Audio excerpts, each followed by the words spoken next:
Jabardasth comedian కిరాక్ కార్పి తాజాగా YCP నేత కాపు నాయకుడు బొత్స సత్యనారాయణపై చేసిన దారుణ వ్యాఖ్యలు ఆంధ్రప్రదేశ్ రాజకీయాల్లో కొత్త చర్చకు దారితీశాయి.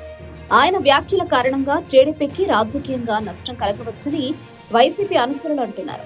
ఇప్పటికే ఈ విషయంపై సోషల్ మీడియాలో వాదోపవాదాలు వేడెక్కుతున్నాయి. కిరాక్ కార్పి వ్యాఖ్యల వల్ల టీడీపీ పార్టీకి సంఖ నష్టం తప్పదని, ఇక మిగిలింది మరో 3 ఏళ్లే అంటూ వైసీపీ వర్గాలు వ్యాఖ్యానిస్తున్నాయి. వచ్చే ఎన్నికల్లో మళ్లీ వైసీపీ ప్రభుత్వమే వస్తుందని, అప్పటికి అన్ని లెక్కలు తేలుస్తామని వారు స్పష్టం చేస్తున్నారు. అలాగే మాజీ మంత్రి బొత్స సత్యనారాయణపై కూడా ఈ సందర్భంగా వైసీపీ నేతలు స్పందిస్తున్నారు. బొత్స సత్యనారాయణ ఒక జిల్లాను శాసించే దమ్మున నాయకుడు, ప్రజలు ఆయనకు గట్టి పట్టుంది అంటూ ఆయన నాయకత్వాన్ని కొనియాడుతున్నారు. ఇక ఈ వ్యాఖ్యలపై టీడీపీ వర్గాలు కూడా తీవ్రంగా స్పందిస్తున్నాయి. రాజకీయ ప్రయోజనాల కోసం కొందరు అనవసర వ్యాఖ్యలు చేస్తున్నారని, ప్రజలు నిజాలను గుర్తిస్తారని అంటున్నారు.